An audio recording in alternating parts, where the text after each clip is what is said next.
Getting a compliment on what you're wearing is not the same as being seen. It's easy to accumulate a closet full of colors that draw compliments, but still walk into a room feeling like nobody quite registers who you are. By the end of this episode, you're going to understand why that happens and what your colors are actually communicating when you wear them. This matters because color isn't neutral. Every color you put on your body sends a message about who you are before you ever say a word. If the message doesn't match who you are, the color is visible, but you're not.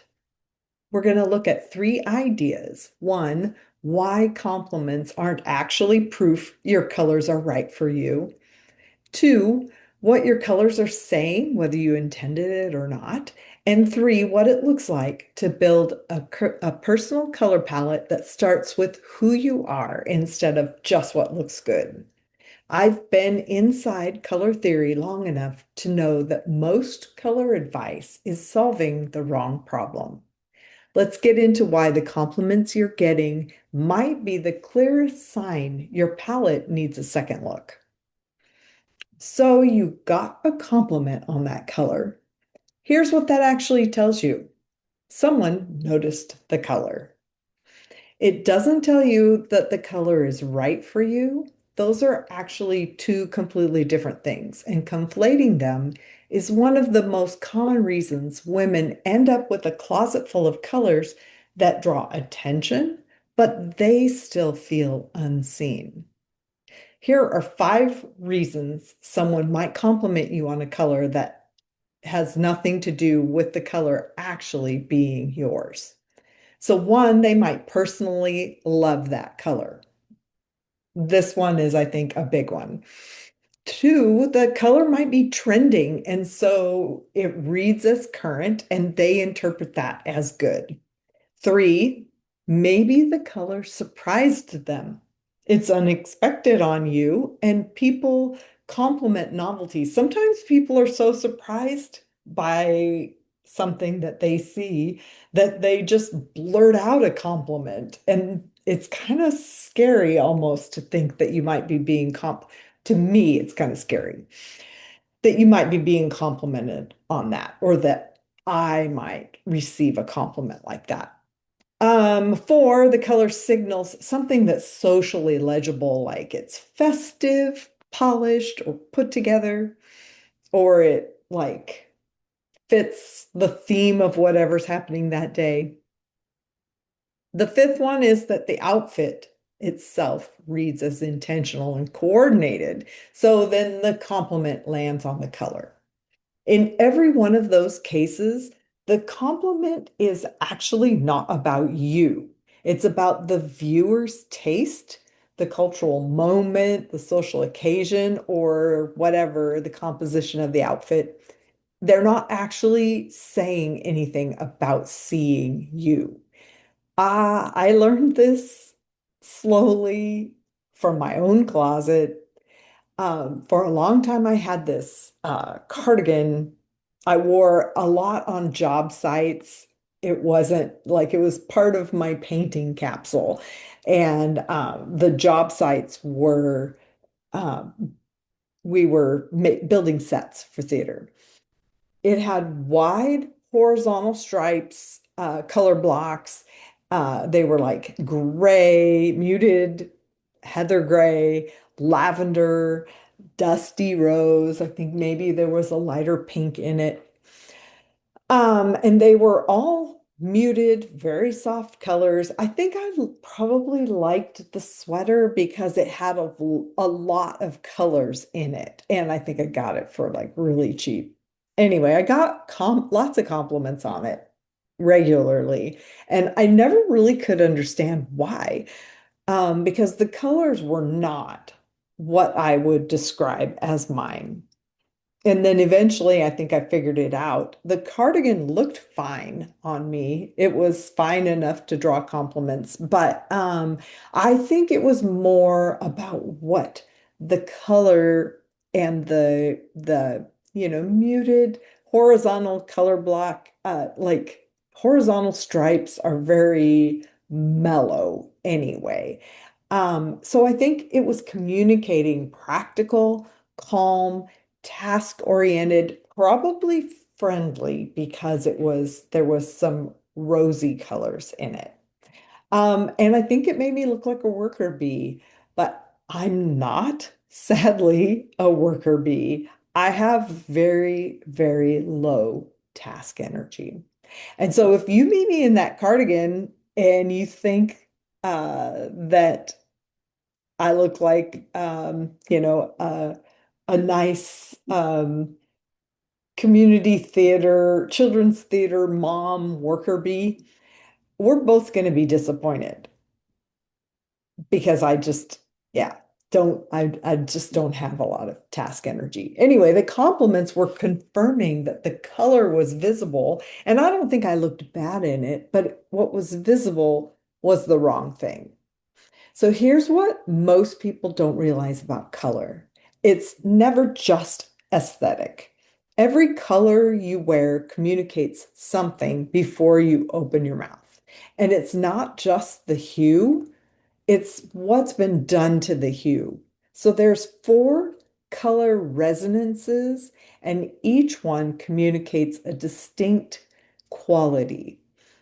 So there's actually five.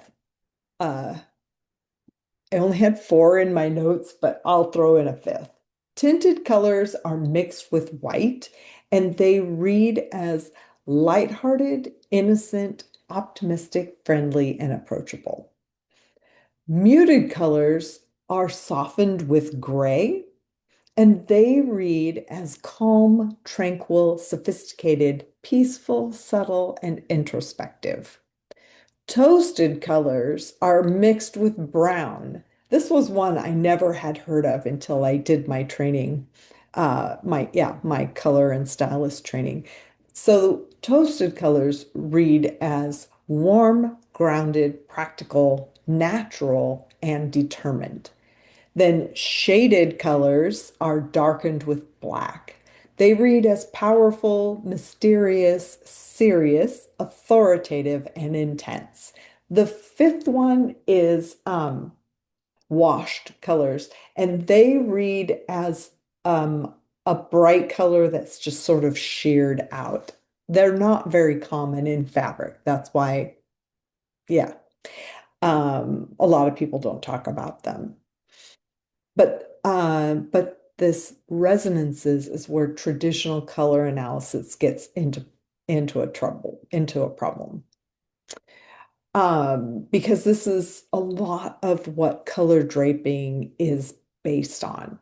But a colleague of mine went through the same advanced color training that I did with Carla Mathis, and then later she attended a separate color draping training where several experts in that system were present. And the experts didn't always agree on the analysis or the season of the same client, the same person that they were color draping. So I'm not trying to criticize these experts, but it raises the question, if trained professionals with the same foundation look at the same person with the same colors and reach different conclusions, what is the system actually measuring? Draping supposedly measures how a color interacts with your undertone and your visible coloring. That's real information, but it's not the whole picture. It doesn't measure anything about what the color is saying about your personality and who is that? Is that who you really are anyway? So the gap is exactly where that false compliment lives. If you want to start seeing the resonances for yourself, I have a free guide. It's called Discover Your Style DNA, a guide to seasonal energy and personality colors. It walks through the four resonances, the color harmonies, color psychology basics. It's a starting place for understanding the framework before you do anything else. And you can find the link in the show description. So, what does it look like to build a personal color palette that actually solves this problem? Well, it starts somewhere different from where most of the color systems start. Most color analysts begin with your visible coloring, your skin, your hair, your eyes. That information matters. It's part of the picture, and I use it also. But I start somewhere else. I start with how you naturally move through the world and what you bring to the world.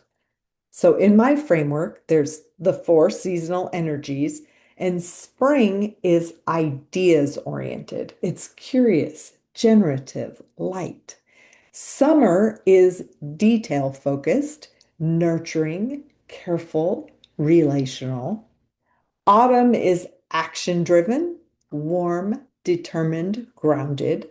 And then winter is reflective, dramatic, precise, intense. Your seasonal energy describes something true about your personality, and your personal color palette should reflect that first, then be calibrated to your natural coloring. That's what my seasonal energy color palette does. It's a curated digital palette. You keep it on your phone. It has 48 to 60 colors, and it's reflective of both your personality and your coloring together. The result is a palette that doesn't just look good on you, it actually looks like you. So there's three ways to get it. The standalone seasonal energy color palette you get it by you buy it on my website, fill out a short intake form on your own. There's no conversation needed. You select your season based on how you experience your own personal energy. Then you submit the form and pictures of you, and I select which of the four or five palettes I have for each energy is going to be the one that's going to look the best on you. If you want to go deeper into the personality profiling, the seasonal energy personal color palette is also included with the congruence code, which is the first step of your style DNA journey. And then if you want something more social, you can get each participant can get a seasonal energy color palette with the aesthetic mirror and palette party. It's a shared experience you can do with your friends or family over Zoom. And that you can find on my website on the events tab. If you're not sure where to start, or if you've been through other style systems and something still isn't clicking, the Style System Synthesis Call is a free conversation where you and I can look together at what you already know about yourself and figure out what's missing. There's no agenda, no charge, no pressure. The link is in the show description or at my website, signaturestylesystems.com. Most color advice asks what looks good on you, but your personal color palette should start with who you are. When the colors are right, you stop managing the impression you're making. You just show up and people see who you actually are. Here's something simple you can do this week to integrate these principles into your wardrobe. Go to your closet and pull out one piece you get a lot of compliments on. When you wear it, do you feel like yourself? If not, it might not be right for you, despite the compliments. Let's meet back here again real soon.